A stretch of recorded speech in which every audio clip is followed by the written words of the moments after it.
Hello everyone, সবাইকে আমন্ত্রণ জানাচ্ছি আজকের ভিডিওতে। আজকে আমাদের ভিডিওর টপিক হলো ক্লাস অ্যান্ড অবজেক্টস। মূলত ক্লাস এবং অবজেক্টকে অবজেক্ট ওরিয়েন্টেড প্রোগ্রামিং বা ওপির বিল্ডিং ব্লক বলা হয়ে থাকে। বেসিক্যালি এই টপিকের উপরে ভিডিও বানানোর জন্য আমাকে অনেক দিন ধরে রিকোয়েস্ট করা হচ্ছিল, সেই রিকোয়েস্টের পরিপ্রেক্ষিতেই আজকের এই ভিডিও। সো আজকের ভিডিওতে আমরা আসলে দেখব এই যে ক্লাস, এটা আসলে কি মিন করে অবজেক্ট ওরিয়েন্টেড পার্সপেক্টিভে, এবং এই অবজেক্ট এটাই বা কি ওপির ক্ষেত্রে। First of all, what is class? Basically class represents real life things. So real life thing বলতে আসলে কি বোঝাচ্ছে? ফর এক্সাম্পল, এই যে অবজেক্ট ওরিয়েন্টেড প্রোগ্রামিং নিয়ে আমরা কথা বলি, অবজেক্ট ওরিয়েন্টেড প্রোগ্রামিং এর আসলে মূল থিওরিটা হচ্ছে যে কোনো একটা সিস্টেমে রিয়েল লাইফ যত এন্টিটি রয়েছে বা রিয়েল লাইফ যত বস্তু রয়েছে, সেই প্রত্যেকটা জিনিসকে নিয়ে আসলে এক একটা আলাদা আলাদা এন্টিটির মতো করে কাজ করা বা এন্টিটিতে ভাগ করা, এই বিষয়টাই আসলে ওপির একটা কোর কনসেপ্ট। যেমন ফর এক্সাম্পল, আমরা যদি একটা ফর এক্সাম্পল টিচার ম্যানেজমেন্ট সিস্টেমের কথা চিন্তা করি, কিংবা আমরা যদি একটা লাইব্রেরি ম্যানেজমেন্ট সিস্টেমের কথা চিন্তা করি, এই সিস্টেমটাতে ধরুন লাইব্রেরি ম্যানেজমেন্ট সিস্টেমে আমাদের আসলে কি কি রিয়েল লাইফ বস্তু রয়েছে আমরা যদি একটু ভালো করে খেয়াল করি, আমরা দেখতে পাবো যে এখানে আসলে বই রয়েছে, আমরা এখানে লাইব্রেরিয়ান রয়েছে, আমরা এখানে দেখতে পাবো যে এখানে বুক সেলফ রয়েছে, টেবিল চেয়ার, আর অনেক কিছু রয়েছে। এই যে প্রত্যেকটা বস্তুর কথা আমরা বললাম, কিংবা লাইব্রেরিয়ান একজন ব্যক্তির কথা বললাম, এদের প্রত্যেককে ইন্ডিভিজুয়ালি এক একটা এন্টিটি হিসেবে আমরা চিন্তা করতে পারি, বিকজ এরা প্রত্যেকে রিয়েল লাইফে এক্সিস্ট করে এবং তারা এক একজন আলাদা আলাদা বৈশিষ্ট্য সম্পন্ন এক একটা জিনিস। সো এদেরকে আমরা এক একটা এন্টিটি বলতে পারি। এই প্রত্যেকটা এন্টিটি আসলে এক একটা ক্লাস, অর্থাৎ এই যে এন্টিটিগুলো রয়েছে, এই এন্টিটিগুলোকে যখন আমরা রিয়েল লাইফের কোডে ইমপ্লিমেন্ট করতে যাব, এই এন্টিটিগুলোই আসলে এক একটা ক্লাসে পরিণত হবে। Okay, class is a complex data type. So basically complex data type বলার রিজন কি? এটা বলার রিজন হচ্ছে যে আমরা মূলত আসলে কিছু সিম্পল ডেটা টাইপ নিয়ে অলওয়েজ কাজ করে থাকি। আমাদের কাছে কিছু প্রিমিটিভ ডেটা টাইপ রয়েছে, যেমন স্ট্রিং, ইন্টিজার, ডাবল, ফ্লোট, এরকম আরও কিছু, কিংবা বুলিয়ান। সো ক্লাস ইটসেলফ আসলে বিভিন্ন ধরনের ডেটা টাইপকে নিয়ে বা বিভিন্ন ধরনের ডেটা টাইপ সম্বলিত একটা নতুন একটা প্যাকেজ, যেখানে বিভিন্ন ধরনের ডেটা টাইপ তো থাকতেই পারে, সেখানে আসলে প্রচুর ফাংশনও থাকতে পারে। সো মাল্টিপল ফাংশন এবং মাল্টিপল টাইপের ডেটা টাইপ নিয়ে আসলে একটা নতুন যে প্যাকেজ ক্রিয়েট হয় বা নতুন যে একটা ডেটা টাইপ ক্রিয়েট হয়, সেই ডেটা টাইপটা হচ্ছে একটা ক্লাস। ডেটা টাইপ বলার রিজন কি? কারণ আমরা চাইলেই একটা ক্লাস টাইপের একটা ভেরিয়েবল ডিক্লেয়ার করতে পারি, যদিও সেটাকে ভেরিয়েবল বলা হয় না, অবজেক্ট বলা হয়ে থাকে, যেটা নিয়ে আমরা একটু পরেই দেখতে পাবো। Next, has property and method or behaviour. So property বলতে আসলে কি বোঝায়? ফর এক্সাম্পল, আমরা যদি যে কোনো একটা রিয়েল লাইফ এন্টিটি নিয়ে চিন্তা করি, একটা রিয়েল লাইফ এন্টিটির আসলে বেশ কিছু বৈশিষ্ট্য থাকে। বৈশিষ্ট্যগুলো কেমন? যেমন আমরা যদি টিচার এই এন্টিটি নিয়ে চিন্তা করি, টিচারের নিজস্ব নাম থাকবে, দেন হচ্ছে গিয়ে তার কন্ট্যাক্ট নাম্বার থাকবে, ইমেল অ্যাড্রেস থাকবে, তার ডিপার্টমেন্ট থাকবে, তার এজ থাকবে, তার আরও অনেক কিছু থাকতে পারে। সো তার স্যালারি থাকবে। এই যে প্রত্যেকটা বৈশিষ্ট্য আমরা দেখলাম, এরা প্রত্যেকে যেহেতু রিয়েল লাইফ এন্টিটিতে এক্সিস্ট করে, তার মানে ক্লাসেও আসলে এই প্রপার্টিগুলো এক্সিস্ট করে। এবং আমরা আসলে যে কোনো একটা ক্লাসে এই যে নামগুলো বললাম, যেমন নেম, এজ, এই প্রত্যেকটা জিনিস বা প্রত্যেকটা ভেরিয়েবল ডিক্লেয়ার করি, এই ক্লাসের ভিতরে এই ভেরিয়েবলগুলোকে আসলে তার প্রপার্টি বলা হয়ে থাকে। Next, method or behaviour. So behaviour বলতে আসলে কি বোঝায়? যে কোনো রিয়েল লাইফ এন্টিটির আসলে নিজস্ব কিছু বিহেভিয়ার থাকে। ফর এক্সাম্পল, একজন টিচারের আসলে কি কি বিহেভিয়ার, কি কি অ্যাক্টিভিটি আমরা আসলে দেখতে পাই? আমরা দেখতে পাই একজন টিচার আসলে পড়ান, টিচার ক্যান টিচ। একজন টিচার আসলে এক ডিপার্টমেন্ট থেকে অন্য ডিপার্টমেন্টে যান। একজন টিচার আসলে কোয়েশ্চেন ক্রিয়েট করেন। একজন টিচার আসলে কপি বা খাতা চেক করেন।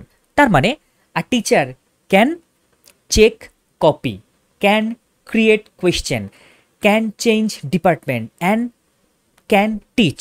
So teach, change department, or create question, check copy, এই যে বিভিন্ন কাজগুলো আমরা বললাম, এই প্রত্যেকটা কাজ হচ্ছে তার এক একটা ফাংশন বা মেথড বা তার এক একটা বিহেভিয়ার। সুতরাং একটা ক্লাসের আসলে কিছু প্রপার্টি থাকে এবং পাশাপাশি তার কিছু মেথড বা বিহেভিয়ার থাকে। সো ক্লাসের ব্যাপারে আমরা একটা থিওরিটিক্যাল নলেজ পেলাম। এবার চলুন আমরা আসলে একটু কোড দেখি। মূলত এই ভিডিওর জন্য আমি আসলে C# কোড ব্যবহার করেছি, বাট ক্লাসের এই যে কনসেপ্টটার কথা বললাম, এই কনসেপ্টটা কিংবা একটু পর আমি যে অবজেক্টের কনসেপ্ট বলবো, এই কনসেপ্টগুলো প্রত্যেকটা অবজেক্ট ওরিয়েন্টেড সাপোর্টেড ল্যাঙ্গুয়েজের ক্ষেত্রেই সত্য। আমি সি শার্পে দেখাচ্ছি ডাজেন্ট মিন এটা জাভা কিংবা পাইথনের ক্ষেত্রে ডিফারেন্ট কিছু হবে। জাভা, পাইথন কিংবা সি প্লাস প্লাস দিয়ে যারা ওপি ইমপ্লিমেন্ট করতে চান, প্রত্যেকের ক্ষেত্রেই এই কনসেপ্টগুলো সেম হবে। সো চলুন আমরা একটু কোড ব্লকে চলে যাই।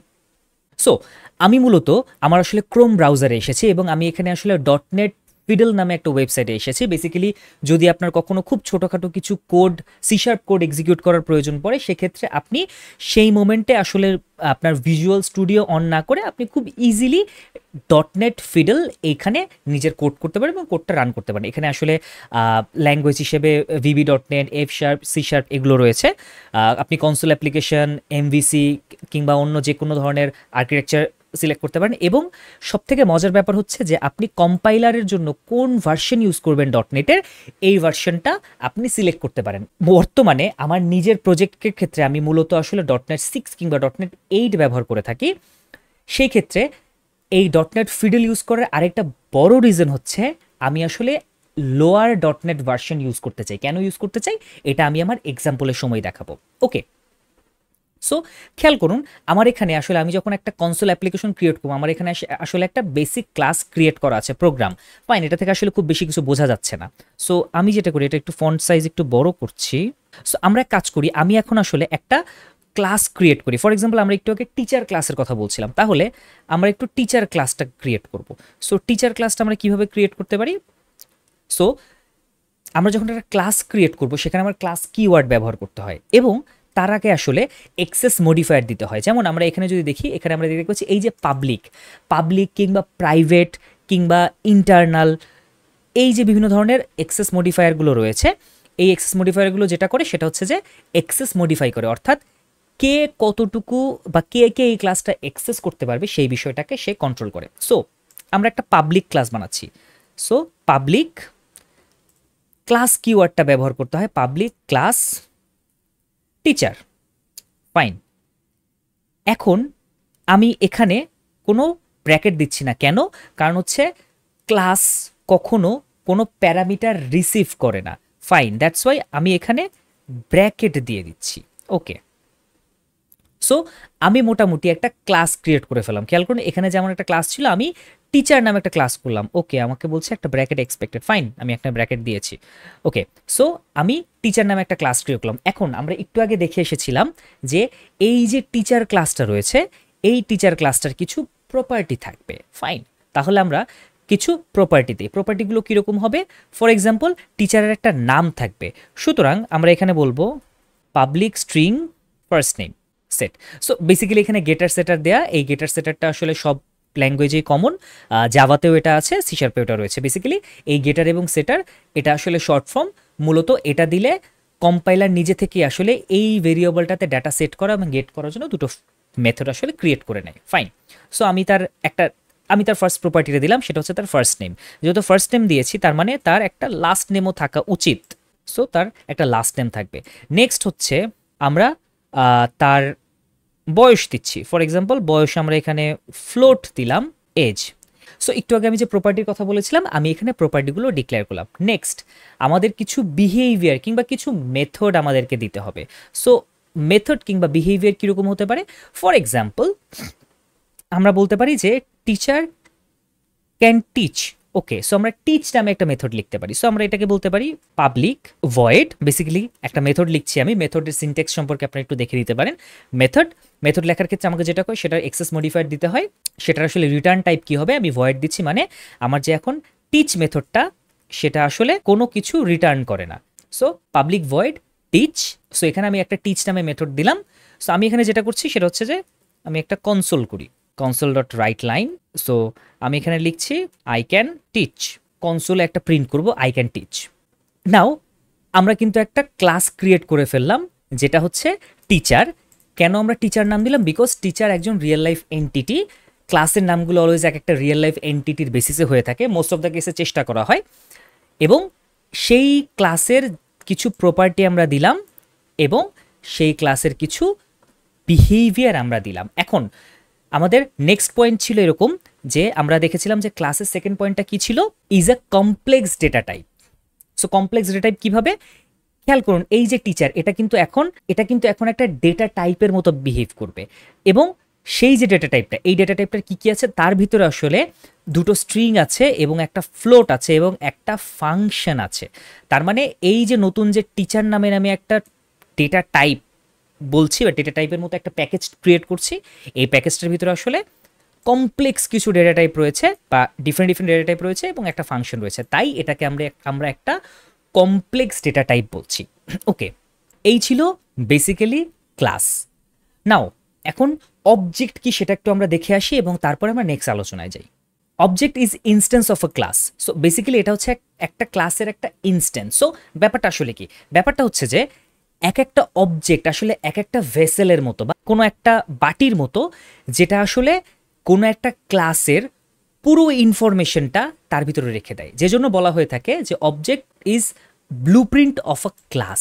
সো ব্লুপ্রিন্ট বলার রিজন কি, কারণ হচ্ছে যখন আমরা কোনো একটা ক্লাসের অবজেক্ট ডিক্লেয়ার করি তখন ওই ক্লাসের সব কিছুর একটা কপি অবজেক্টের ভিতরে ক্রিয়েট হয়ে যায় এবং এই অবজেক্টটা ঠিক সেই পরিমাণ মেমোরি নেয় যে পরিমাণ মেমোরিটা ওই ক্লাসটা ইটসেলফ নিয়েছে। Fine, can access to all the class properties and attributes, দুঃখিত এখানে আসলে মেথডস হবে, fine, through object. So we can access all the properties and methods through object. আমরা অবজেক্টের থ্রুতে, যেহেতু অবজেক্টে আসলে ওই ক্লাসের ফুল কপিটা থাকে, তার মানে আমরা অবজেক্টের থ্রুতে আসলে চাইলে খুব সহজেই ওই ক্লাসগুলোকে অ্যাক্সেস করতে পারি। এখন আমরা একটু দেখি যে অবজেক্ট আমরা কিভাবে বানাতে পারি অ্যান্ড অবজেক্ট দিয়ে আমরা আসলে কিভাবে একটা ক্লাসের প্রপার্টি অ্যান্ড মেথডগুলোকে অ্যাক্সেস করি। ফাইন, সো আমি এখানে একটা টিচ নামে ক্লাস ক্রিয়েট করেছি। আমার সিস্টেমটা যখন রান হবে তখন এই যে প্রোগ্রামটা, যেহেতু এটা একটা কনসোল অ্যাপ্লিকেশন, সি শার্পের কনসোল অ্যাপ্লিকেশন, আর যখন আপনি প্রোগ্রামটা রান করবেন তখন বাই ডিফল্ট এই যে প্রোগ্রাম ক্লাস রয়েছে সেটার মেইন যে ফাংশনটা রয়েছে সেই মেইন ফাংশনটা অলওয়েজ কল হয়। এখন যদি আমি এটাকে নর্মালি রান করি, আমাকে শুধুমাত্র হ্যালো ওয়ার্ল্ড দেখাচ্ছে। কেন? বিকজ আমার এখানে একটা কনসোল ডট রাইট লাইন দেওয়া আছে হ্যালো ওয়ার্ল্ড। ফাইন, আমি এইটাকে সরিয়ে ফেলছি। আমি চাচ্ছি এই যে টিচারের এই যে টিচ মেথড, এই মেথডটাকে কল দিতে বা এই ফাংশনটাকে কল দিতে আমরা কিভাবে করতে পারি, আমরা এই টিচার টাইপের একটা অবজেক্ট ক্রিয়েট করবো। সো অবজেক্ট ক্রিয়েট করার জন্য কি করতে হয়, আমাকে বলতে হয় যে আমি আসলে কি টাইপের অবজেক্ট ক্রিয়েট করতে যাচ্ছি। সো আমি আসলে একটা টিচার টাইপের অবজেক্ট ক্রিয়েট করতে যাচ্ছি। অবজেক্টের নাম আমি কি দিচ্ছি, টিচার।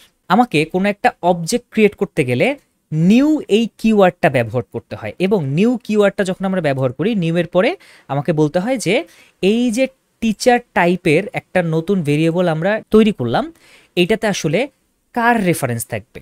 সো আমরা তখন বলে দেই এখানে আসলে টিচারেরই রেফারেন্স থাকবে। আমরা আসলে এখানে কি করলাম, created an object of teacher. So আমরা আসলে এই টিচারের একটা ইনস্টেন্স ক্রিয়েট করলাম। ঠিক আছে, ফাইন। এখন আসলে এখানে কি কি হচ্ছে এটা আমাদের একটু মনোযোগ দিয়ে বুঝতে হবে। ফার্স্ট অফ অল আমরা আসলে এই জিনিসটাকে অনেক সময় যেটা করে এড়িয়ে যায় যে হ্যাঁ এটা তো একটা সিম্পল একটা অবজেক্ট বানানোর একটা প্রসেস, জাস্ট টিচার টাইপের একটা নাম দিচ্ছি, এখানে একটা যে কোনো নাম দিলেই তো হচ্ছে, T1 দিলেও এখানে কোনো কিছু যায় আসে না। ফাইন, সো টিচার T1, এটাকে বলছি আমরা নিউ টিচার, একটা নিউ করে এখানে রাখো। টেকনিক্যালি যেটা হচ্ছে সেটা হচ্ছে যে যখন আমরা এই যে নিউ কিওয়ার্ডটা ব্যবহার করি তখন সে বুঝতে পারে যে ফাইন, এই যে T1 সে আসলে টিচারের সমপরিমাণ এক মেমোরি নিয়ে একটা জায়গা রাখবে। কারণ খেয়াল করুন, আমরা যখনই স্ট্রিং ডিক্লেয়ার করি, ফ্লোট ডিক্লেয়ার করি কিংবা ইন্টিজার ডিক্লেয়ার করি, প্রত্যেকটার জন্য কিন্তু র্যাম থেকে সিস্টেমকে কিছু মেমোরি রাখতে হয়। ফর এক্সাম্পল স্ট্রিংয়ের জন্য সে হয়তো 64 বিট জায়গা রাখে, ফ্লোটের জন্য হয়তো 64 বিট রাখে, ইন্টিজারের জন্য হয়তো সে 32 বিট জায়গা রাখে। সো তাকে কিন্তু আসলে মেমোরি অ্যালোকেট করতে হয়, মেমোরি ফিক্স করতে হয়, ধরে রাখতে হয়, যেন সেখানে সে কোনো ডাটা আসলে সেই ডাটাটা রাখতে পারে। তেমনি যখন আমরা বলি যে টিচার টাইপের T1 এবং আমরা যখন নিউ করি, সে তখন যেটা করে সেটা হচ্ছে যে এই টিচারটা যে পরিমাণ মেমোরি নিতে পারে সর্বোচ্চ, বা যে পরিমাণ মেমোরি নিবে সেই পরিমাণ মেমোরি সে T1 এর নামে অ্যালোকেট করে রাখে। ফাইন, পরবর্তীতে খেয়াল করুন এই যে আমরা এখানে টিচার এইটা লিখছি, কিন্তু একটা জিনিস খেয়াল করুন, আমরা কিন্তু আসলে এই যে কোনো কিছু লেখার পর আমরা যখন ব্র্যাকেট দেই, এটা কিন্তু আসলে একটা মেথড কল করার মতো দেখাচ্ছে। তাহলে এখানে একটা মেথড কল কেন হচ্ছে? মজার ব্যাপার হচ্ছে যে এই যে এখানে একটা মেথড কল হচ্ছে, এই মেথডটা মূলত আসলে বলা হয় কনস্ট্রাক্টর। কনস্ট্রাক্টর আসলে কি? এখন আমাদেরকে কনস্ট্রাক্টর কি সেটা বুঝতে হবে। আমরা আসলে ক্লাস এবং অবজেক্টের সারফেস লেয়ারের কথাবার্তা শেষ করেছি, এখন আমরা একটু ডিপে ঢোকার চেষ্টা করছি। কনস্ট্রাক্টর ব্যাপারটা আসলে কি? কনস্ট্রাক্টর ব্যাপারটা হচ্ছে যে কোনো ক্লাসে আসলে বাই ডিফল্ট আমরা যদি নাও লিখি তখন এই যে সি শার্প বা যে কোনো ধরনের অবজেক্ট ওরিয়েন্টেড প্রোগ্রামিং যে ল্যাঙ্গুয়েজ ফ্রেমওয়ার্কটা রয়েছে, এই ফ্রেমওয়ার্কটা ইটসেলফ একটা মেথড ক্রিয়েট করে রাখে। এই মেথডটার কাজ আসলে কি? এই মেথডটার কাজ হচ্ছে এই ক্লাসের ইনস্ট্যান্সটাকে ক্রিয়েট করা। অর্থাৎ আমরা যখন বলি যে নিউ টিচার, এই টিচার মেথডটা কল দেই, তখন আসলে জিনিসটা অনেকটা এরকম যে টিচার নামে একটা মেথড থাকে, এই মেথডটা আমরা যদি নাও লিখি তবুও সে ক্রিয়েট করে ফেলে। সো এই যে মেথডটা, এই মেথডটাকে বলা হয় কনস্ট্রাক্টর। সো কনস্ট্রাক্টর আসলে কি করে? কনস্ট্রাক্টর মূলত যখন আমাদের এই ক্লাসটা কল হবে বা এই ক্লাসটা যখন আমার ইউজ করতে হবে, এই ক্লাসে যদি আসলে কখনো কোনো ভ্যালু সেট করতে হয় কোনো কিছুতে ইনিশিয়ালি, সেই কাজটা করার জন্য আমরা কনস্ট্রাক্টর রাখি। সো আমরা যদি এটা কখনো নাও লিখি, স্টিল ডটনেট এই কনস্ট্রাক্টরটা ক্রিয়েট করে ফেলবে। চাইলে আমরা এটাকে ওভাররাইট করতে পারি, আমরা বলতে পারি যে আমরা এটা লিখছি এবং এটার ভিতরে ফর এক্সাম্পল এই যে ফার্স্ট নেম, এখানে তুমি একটা নাম সেট করবা, দুঃখিত অর্পণ, ফাইন। তুমি তার লাস্ট নেম সেট করবা দাস, তুমি তার এজ সিলেক্ট করবা বা এজ সেট করবা। তাহলে এখন যেটা হবে সেটা হচ্ছে যে যখনই এই কনস্ট্রাক্টরটা কল হচ্ছে, খেয়াল করুন আমরা একটা অবজেক্ট ক্রিয়েট করার জন্য এটা লিখেছি, এটা কিন্তু অলরেডি আমার একটা অবজেক্ট ক্রিয়েট করেছে, একটা T1 টাইপের একটা অবজেক্ট অলরেডি সে ক্রিয়েট করে ফেলেছে। আমরা বললাম যে তুমি এই অবজেক্টে কি রাখবা, নিউ করে টিচারের কনস্ট্রাক্টরটা বলে দিলাম, যেন সে বোঝে যে ফাইন এই যে T1 এইখানে আসলে আমাকে টিচার ক্লাসের একটা কপি T1 এ রাখতে হবে। সো এটা ছিল আমার কনস্ট্রাক্ট। তাহলে কনস্ট্রাক্টর আসলে কি কাজে লাগে এবং কনস্ট্রাক্টর আসলে কখন কল হয়? আমরা যতবার কোনো একটা অবজেক্ট ক্রিয়েট করতে যাব কোনো ক্লাসের, প্রত্যেকবারই আমাকে কনস্ট্রাক্টর মাস্ট কল করতে হবে। ডেফিনেটলি এখানে একটা গচা আছে, সেটা হচ্ছে যে যদি না ক্লাসটা স্ট্যাটিক হয়, অর্থাৎ ক্লাসটা যদি আমরা স্ট্যাটিক ক্লাস বলে থাকি, তখন আসলে তার অবজেক্ট ক্রিয়েট করার প্রয়োজন পড়ে না, তার নাম দিয়েই আমরা তার প্রপার্টি কিংবা মেথড এক্সেস করতে পারি।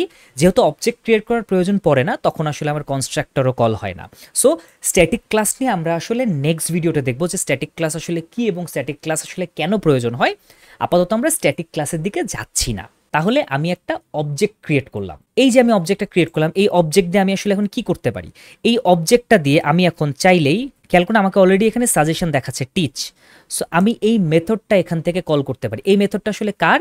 খেয়াল করুন এই যে T1, এই T1 ডট টিচ আমরা যখন দিচ্ছি, তখন সে কিন্তু এই টিচটা কিন্তু আসলে এই যে আমার এখানে মেথডটা রয়েছে টিচ মেথড, এই মেথডটা আমরা আরও শিওর হওয়ার জন্য যেটা করতে পারি, আমরা এটাকে একটু রান করি।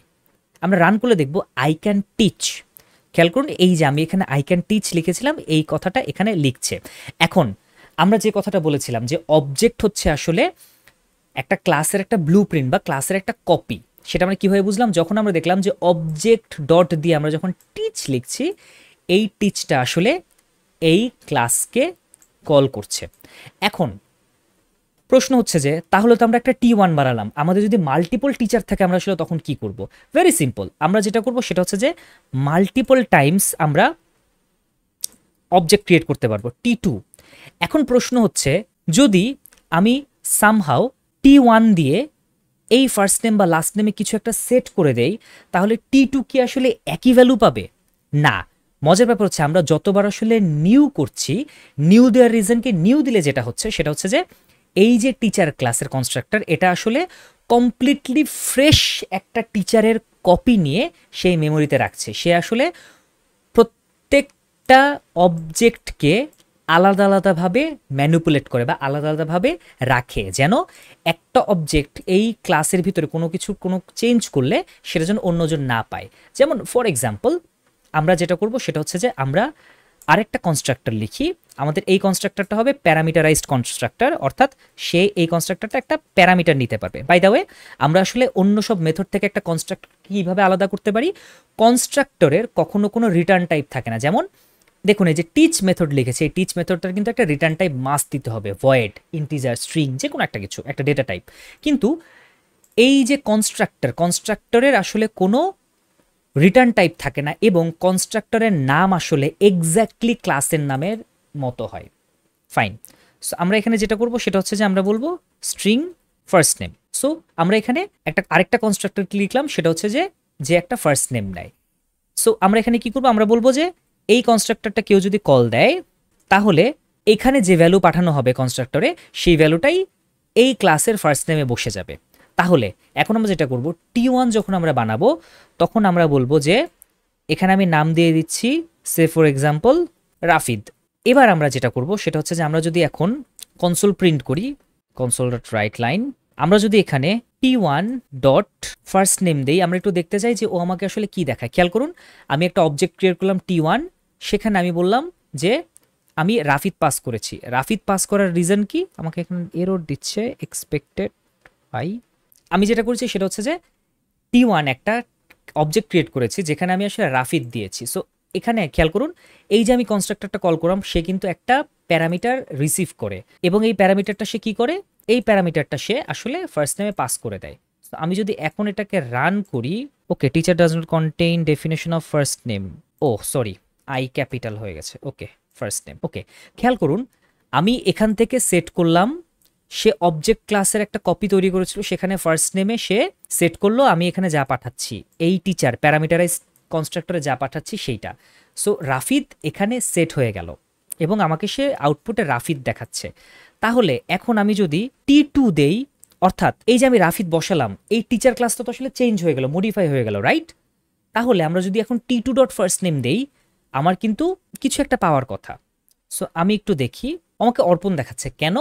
রিজন হচ্ছে, খেয়াল করুন, এই যে আমার যে ডিফল্ট কনস্ট্রাক্টরটা রয়েছে, এই কনস্ট্রাক্টরের ভিতরে আমি কিন্তু ফার্স্ট নেম অর্পণ দিয়েছি, এবং T2 কিন্তু আমি যেটা বলেছিলাম, T2 কমপ্লিটলি নতুন একটা অবজেক্ট, তাই ফ্রেমওয়ার্ক, ল্যাঙ্গুয়েজ ফ্রেমওয়ার্ক এটাকে কমপ্লিটলি আলাদাভাবে হ্যান্ডেল করছে, যে T1 এক জিনিস, T2 এক জিনিস, যে কোনো চেঞ্জ করুক না কেন অন্যজন সেই চেঞ্জগুলো পাবে না, এটা ফ্রেমওয়ার্ক নিজেই মেকশিওর করে।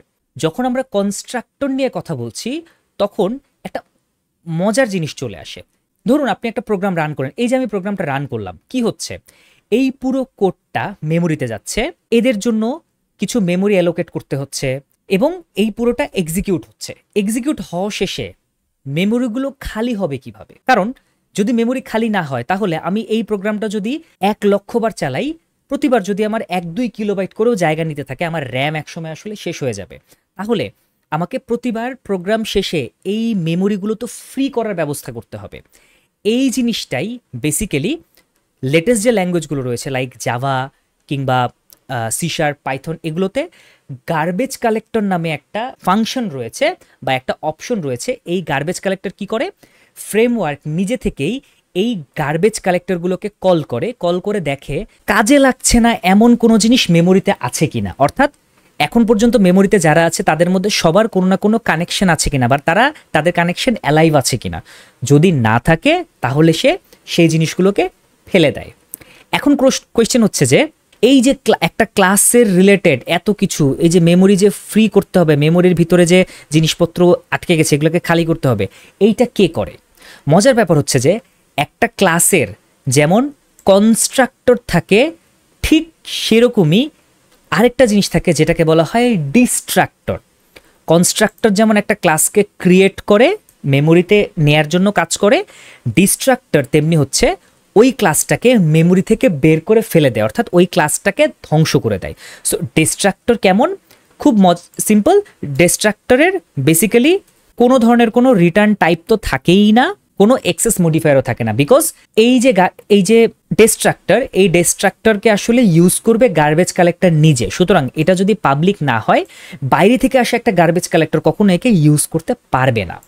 তাহলে এটা এরকম থাকে এক। নেক্সট হচ্ছে ডিস্ট্রাক্টরের শুরুতে আসলে এই টিল্ডা সাইনটা থাকে। খেয়াল করুন, আপনারা যদি ভালো করে একটু দেখেন, এখানে আমি একটা টিল্ডা একটা কার্ভ সাইন লিখেছি, যেটা আসলে আপনার শিফট চেপে ধরে এসকেপের নিচে যে বাটনটা রয়েছে সেটা যদি প্রেস করেন তাহলে এই টিল্ডাটা আপনারা পাবেন। এই যে ডিস্ট্রাক্টর আমরা কি করি, সে ফর এক্সাম্পল আমরা খুব জাস্ট এখানে একটা কনসোল করি destructor, so I am destructor, fine. So আমরা একটু দেখতে চাই যে ডিস্ট্রাক্টরটা আসলে কখন কল হয়। মূলত যখন আমি একটু আগে বলেছি, যখন আমার এই প্রোগ্রামটা রান করা শেষ, আর কোনো কাজে লাগছে না এই প্রোগ্রামটুকু, তখন এই ডিস্ট্রাক্টরটাকে কল করে গার্বেজ কালেক্টর। তাহলে এখন এই গার্বেজ কালেক্টরটাকে আমরা এখন এইটা আদৌ সব কাজ শেষ হওয়ার পর এইটা আদৌ কল হচ্ছে কিনা এটা একটু আমরা একটু দেখার ট্রাই করি। এটা দেখার জন্য আমাকে কি করতে হবে, মজার ব্যাপার হচ্ছে যে ডটনেটের লেটেস্ট ভার্সনগুলোতে এই যে গার্বেজ কালেক্টর এটা আসলে কখন কল করবে এবং কখন এটা শেষ হবে এই বিষয়টা আসলে আমাদের হাতে আর রাখে না, এটা মূলত নিজেদের হাতে নিয়ে চলে যায়। সো ডিস্ট্রাক্টর আসলে আমাদেরকে এই ফ্যাসিলিটিসটাই দেয় যে আমরা যে কোনো সময় আসলে আমাদের প্রয়োজন অনুযায়ী মেমোরি ফ্রি করতে পারি, ফাইন। তাহলে এখন যেটা হচ্ছে সেটা হচ্ছে যে আমাদের তাহলে ডিস্ট্রাক্টর নিয়ে একটু পড়াশোনা করতে হবে, বা ডিস্ট্রাক্টর কল হচ্ছে কিনা সেটা দেখতে হবে। ডিস্ট্রাক্টর কল করার জন্য আমাদেরকে কি করতে হবে, যেহেতু ডিস্ট্রাক্টরকে আমরা বাইরে থেকে চাইলেই কল করতে পারি না, আমাদের এই কনস্ট্রাক্টরের মতো করে আমাদেরকে কি করতে হয়, গার্বেজ কালেক্টরকে ইনভোক করতে হবে যে ভাই তুমি প্লিজ আমার এই ডিস্ট্রাক্টরটাকে কল করো, বা তুমি একটু গার্বেজ কালেকশনের কাজ করো যেন এই ডিস্ট্রাক্টরটা কল হয়। সো এটার জন্য আমাদের যেটা করতে হবে, আমরা যেখান থেকে এই ক্লাসটাকে কল করছি সেখানে গিয়ে আমাদেরকে বলতে হবে GC, it means garbage collector dot collect, ভাই তুমি কালেক্ট করো। এবং শুধু কালেক্ট বললে হবে না, কারণ যেটা হবে সেটা হচ্ছে গার্বেজ কালেক্টর যখন কালেক্ট করতে যাবে তখন সে অন্যান্য থ্রেড যখন কাজ করছে সেই থ্রেডের সাথে আসলে একটা কনফ্লিক্ট হতে পারে, তাহলে গার্বেজ কালেক্টর যখন কাজ করবে তখন ওর পুরো থ্রেডটাকে কাজ করতে দিতে হবে, অন্য থ্রেডদেরকে বলতে হবে ভাই তুমি একটু ওয়েট করো, গার্বেজ কালেক্টর শেষ করো। এটার জন্য কি করতে হবে, এটার জন্য আমাদের একটা কমান্ড আছে, সেটা হচ্ছে GC dot wait for pending finalizers. So এটা আসলে কি করে, ফাইনালাইজার্স মূলত হচ্ছে আসলে এই মেমোরি ক্লিন করার কাজটা করে থাকে। So wait for pending finalizers it means হচ্ছে যে গার্বেজ কালেক্টর এখন কাজ করবে, গার্বেজ কালেক্টরের কাজ শেষ হওয়া পর্যন্ত এই থ্রেডের সব কাজ আসলে স্টপ থাকবে। ওকে, সো নাও এখন যদি আমি একটু এটাকে রান করি, ওকে, সো আমরা দেখতে পাচ্ছি যে আমার এখানে শুধুমাত্র রাফিদ এবং অর্পণই কল হচ্ছে, ফাইন। আমি একটু দেখি এখানে বেসিক্যালি প্রবলেম যেটা হচ্ছে সেটা হচ্ছে যে খেয়াল করুন, এই যে T1 এবং T2 এরা কিন্তু অলরেডি টিচারের অবজেক্টটা নিয়ে বসে আছে। সো এর মানে এরা আসলে অ্যালাইভ এখনো। সো যারা অ্যালাইভ তাদেরকে তো আসলে ডিস্ট্রয় করতে পারছে না, যেহেতু এরা এখনো অ্যালাইভ আছে তাই এদেরকে গার্বেজ কালেক্টর এসে ডিস্ট্রয় করতে পারছে না বা ডিস্ট্রাক্টর কল হচ্ছে না। তাই আমরা যেটা করব সেটা হচ্ছে যে সিম্পলি আমরা T1 T2 দিয়ে দুটো কনসোল করেছি, করার পরে আমরা এই দুটোকে নিজে থেকেই নাল বলে দিব। নাল বললে যেটা হবে সেটা হচ্ছে যে ফাইন, এদের কাজ আমার আসলে শেষ, এদেরকে আমার লাগছে না। বেসিক্যালি এই কাজটা এটা কখন হয়, যখন আমাদের সিস্টেমটা রান হয়ে বের হয়ে চলে যায় তখন আসলে এগুলো অটোমেটিক্যালি নাল হয়ে যায়। আমি এখানে একটু হাতে করছি যেন ডিস্ট্রাক্টর যে কল হচ্ছে সেটা আমরা দেখতে পারি। সো এখন যদি আমি রান করি, খেয়াল করুন আমি ফার্স্টে রাফিদ পাচ্ছি, দেন অর্পণ পাচ্ছি, দেন আই এম ডিস্ট্রাক্টর পাচ্ছি, আই এম ডিস্ট্রাক্টর পাচ্ছি, দুইবার পাচ্ছি। কেন? সে মেমোরিতে আসলে দুইটা অবজেক্ট পেয়েছিল যারা আসলে মেমোরিতে জায়গা নিয়ে আছে। সো এই দুটাকে যখন সে ডিস্ট্রয় করছিল তখন সে ডিস্ট্রাক্টরটা দুইবার কল দিয়েছে। সো মোটামুটি এই ছিল একটা class, constructor, distractor and object নিয়ে মোটামুটি একটা বিশাল ভিডিও। দো আমার ইচ্ছা ছিল এই ভিডিওটা 10 মিনিটের মধ্যে শেষ করার, কিন্তু ভিডিওটা আসলে I guess more than 30 minutes হয়ে যাচ্ছে।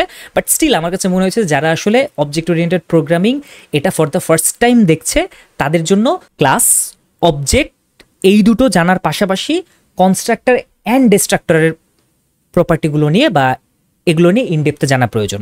সো নেক্সট কোনো একটা ভিডিওতে আমরা আসলে স্ট্যাটিক ক্লাস নিয়ে আলোচনা করব, যেখানে আমরা দেখব যে স্ট্যাটিক ক্লাস কিভাবে অবজেক্ট ক্রিয়েট না করেই ক্লাসের ভিতরের মেথডগুলোকে কল করতে পারে এবং স্ট্যাটিক ক্লাসগুলো কখন ব্যবহার করা হয়, স্ট্যাটিক ক্লাস ব্যবহার করলে আসলে কী কী ধরনের সমস্যা ফেস করা লাগতে পারে।